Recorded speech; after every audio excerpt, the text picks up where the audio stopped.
Ce programme vous est offert par Kadibir. Notre patrimoine, c'est vous.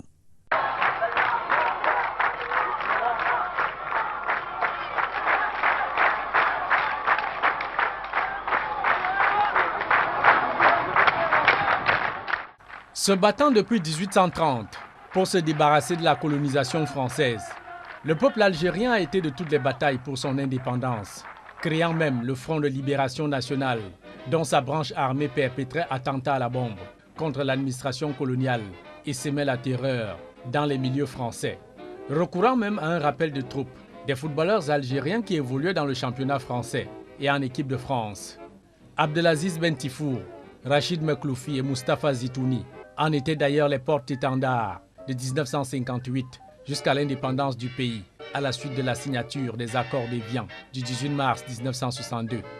La conclusion du cessez-le-feu en Algérie, les dispositions adoptées pour que les populations y disposent de leur destin, la perspective qui s'ouvre sur l'avènement d'une Algérie indépendante, coopérant étroitement avec nous, satisfont la raison de la France.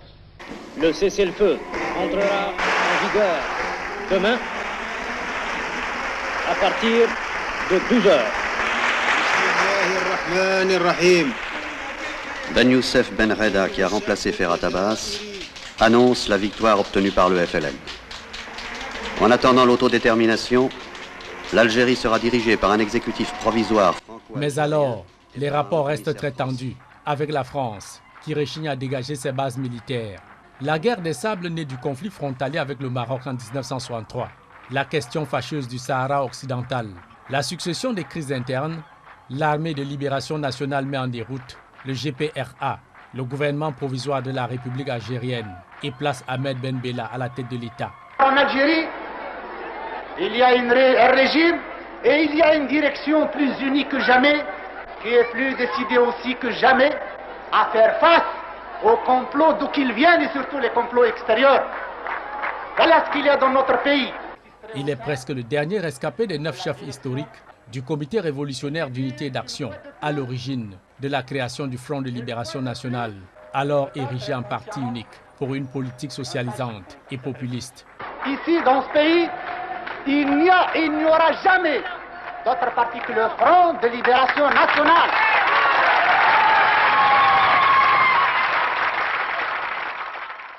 La France, qui a débarrassé le plancher avec tous ses cadres administratifs et techniques, laisse derrière elle une Algérie sans un seul architecte, quelques dizaines de médecins et ingénieurs, moins de 2000 instituteurs, avec un taux de scolarisation de moins de 10%. Ben Bella voyageait dans l'Ilyushin que Nikita Khrouchtchev lui avait offert. 2 équipages soviétiques de 7 hommes chacun lui étaient attachés.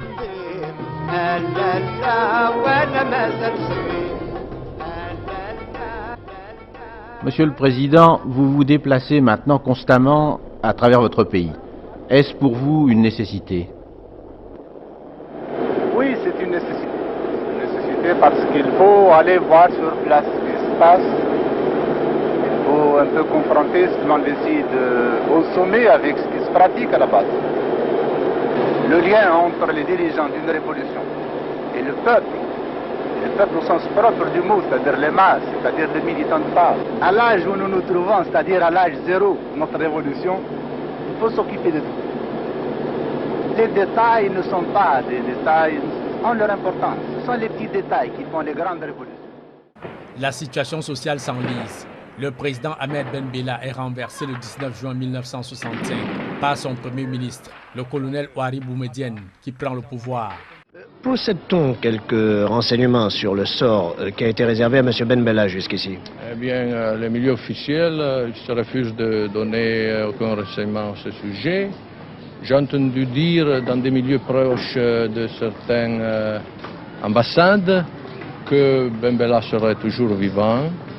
On dit qu'il est dans le sud d'Alger.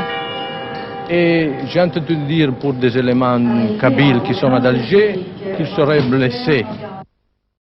Le 19 juin, pour moi, c'était une sorte de réajustement révolutionnaire. Oui. On a qualifié le 19 juin de coup d'État. Je n'arrive pas à suivre une certaine logique. Parce que les mêmes forces qui ont installé le pouvoir qui a été qualifié avant le 19 juin de pouvoir socialiste, ce sont ces mêmes forces qui ont pris leur responsabilité le 19 juin pour apporter un actif. Le militaire engage de nombreuses réformes socio-économiques. Misant sur la manne pétrolière, le chef de la junte au pouvoir développe une industrie lourde. L'Algérie connaît alors un véritable boom économique. يعني اللياقة تقتضي بين الأرباح نتاعكم اللي تحبوا تصرفوها على البحث عن البترول اللي ربحتوها من الجزائر لازم تحاولوا على الأقل باش تصرفوها لهنا في الجزائر. في سنة 70 أعلنا كذلك، قلنا الفرنساويين ما بغاوش، فنحن نعلن كدولة مستقلة حرة على سعر. قلنا السعر نتاعنا في المستقبل ماهوش $2.08 لكن $2.85. De grands chantiers d'urbanisation sont en cours dans le pays. Le revenu annuel atteint les 100 000 francs CFA par habitant. Des plans quadriennaux mettent l'Algérie sur les autoroutes du développement, avec de grands travaux, à l'instar de la route transsaharienne, reliant la Méditerranée à l'Afrique noire. Le barrage vert, forêt à planter sur 20 ans pour stopper l'avancée du désert. Et 1979, Chadli Benjedid arrive aux affaires au poste de président de la République. Sa politique de libéralisation est fortement gangrénée par une corruption rampante. La chute du prix des hydrocarbures, des crises sociopolitiques et culturelles secouent l'Algérie, notamment le printemps berbère de 1981, les émeutes de Sétif de 1986 et celles d'octobre 1988, violemment réprimées dans le sang par l'armée. En dépit de toutes ces tensions sociales, le pouvoir d'Alger consent quand même à organiser la 17e Coupe d'Afrique des Nations 2 ans plus tard. Le 2 mars 1990, au match d'ouverture, au stade du Saint-Gé d'Alger, devant 85 000 spectateurs, les Fennecs d'Algérie rentrent tambour battant dans la compétition, infligeant une raclée mémorable à la Dream Team des Super Eagles, avec 2 doublés. Rabat Madjer, 36e et 58e minute. في الدقيقة 37 من الشوط الأول هدف مقابل 0 لصالح الفريق الآن ونصيري من المغرب وكالدرس من جوزيه موريس والهدف الثاني من مجار مخالفة من حوالي 20 متر مباشرة. Puis Jamel Medad qui sale l'addition par 2 fois, 69e et 72e minute. كل من مناد وكذلك مناد وجه لوجه مع الحارس مناد والهدف الثالث مناد والهدف الثالث ماجر مناد ومناد يسجل هذا الهدف الثالث. مناد اللاعب الممتاز.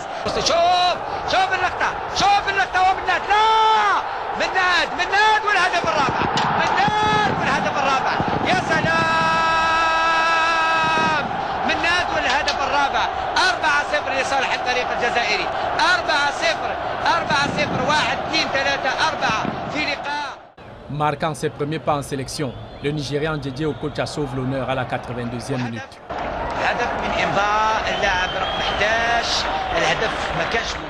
Mais à 2 minutes du coup de sifflet final, Jamel Amani assomme le coup de grâce aux Super Eagles.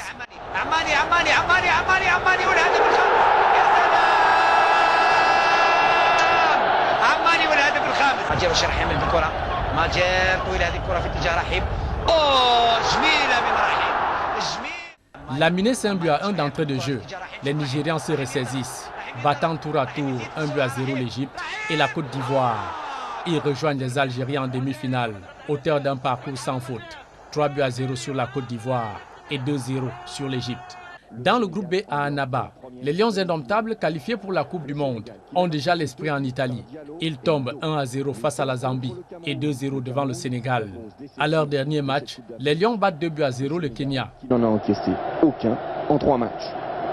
En demi-finale, le Nigeria se débarrasse aisément de la Zambie au stade du 19 mai d'Annaba sur 2 buts de Okechukwu à la 18e minute et Rachidi Yekini à la 77e.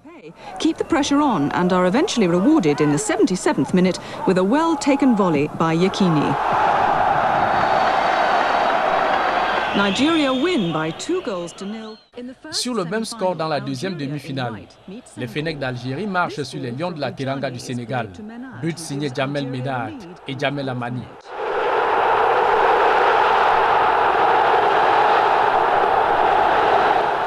Senegal are making their first ever semi-final appearance in the Coupe d'Afrique.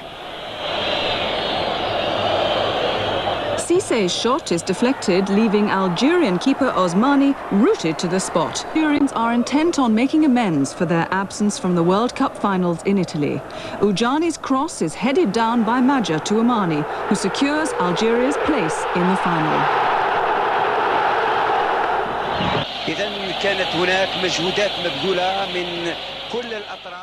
Et vendredi 16 mars 1990, l'affiche du match d'ouverture réapparaît à la finale dans le même stade du 5 juillet 1962, mais cette fois devant 105 000 spectateurs. Les Super Eagles du Nigeria, perdant 5-1 à la première confrontation, entendent bien prendre leur revanche et oublier la finale manquée face au Cameroun 2 ans plus tôt. Dans les tribunes, les islamistes eurent le président Chadli Benjedid pour les répressions sanglantes de 1988, dans lesquelles leurs centaines de camarades ont perdu la vie. De leur côté, les Fennecs d'Algérie ruminent eux aussi leur vengeance de la finale perdue 3-0 au Surulere Stadium face aux Nigérians à la 12e édition de la CAN de 1980. La superstar de l'équipe Rabat Majer, au sommet de son art, joue son va-tout dans cette finale en vue d'une sortie par la grande porte de la sélection nationale et en plus devant son public. Tout en contenant les Super Eagles, dans tous les compartiments du jeu, les Algériens assurent l'essentiel. But de Chérif Oudjani à la 38e minute. Il est clair que quand vous marquez le premier but contre le Nigeria, les choses doivent être beaucoup plus faciles ensuite, parce que le Nigeria doit s'ouvrir pour essayer d'égaliser.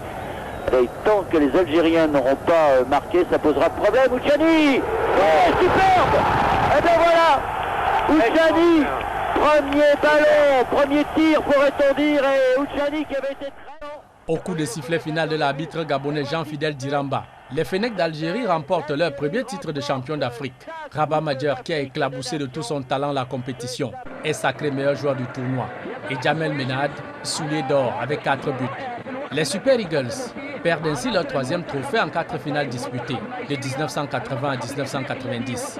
Tout le continent tourne la page de la 17e Coupe d'Afrique des Nations, avec les yeux désormais rivés sur la phase finale de la Coupe du Monde d'Italie, avec 2 représentants, les Pharaons d'Égypte et les Lions indomptables du Cameroun.